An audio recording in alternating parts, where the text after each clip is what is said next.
दोस्तों, आज मैं आपको सुनाने जा रहा हूं मित्रता की ऐसी दिव्य कहानी जो सिर्फ दो मित्रों की नहीं बल्कि सच्चे प्रेम, त्याग और विश्वास की मिसाल है। ये कहानी है श्री कृष्ण और सुदामा की।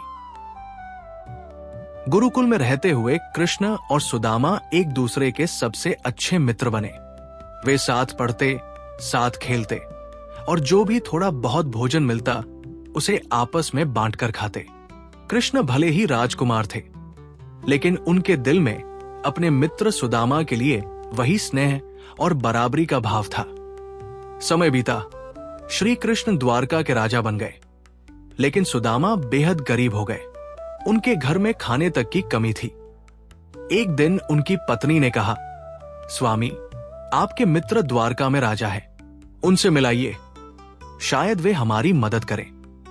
सुदामा के पास देने को कुछ नहीं था, तो उनकी पत्नी ने घर में बचा हुआ सूखा चावल बांधकर उन्हें भेंट स्वरूप दे दिया।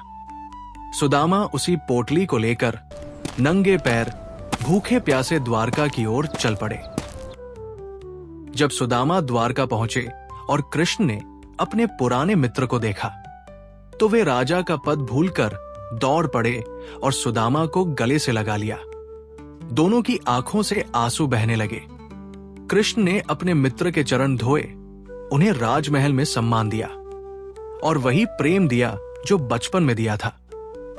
सुदामा ने संकोच से अपनी पोटली खोली और सूखे चावल कृष्ण को दिए। कृष्ण ने बड़े प्रेम से वो चावल खाए, जैसे ये उनके लिए सबसे कीमती उपहार हो, क्योंकि भगवान के लिए उपहार की कीमत नहीं बल्कि भक्ति और प्रेम की भावना मायने रखती है।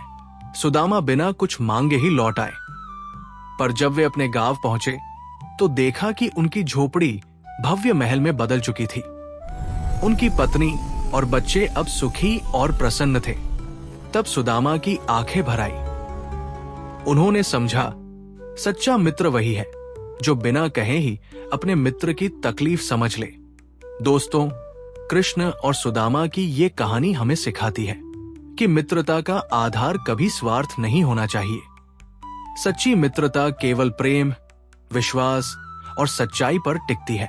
यही कारण है कि आज भी कृष्ण और सुदामा की मित्रता दुनिया की सबसे पवित्र मित्रता मानी जाती है।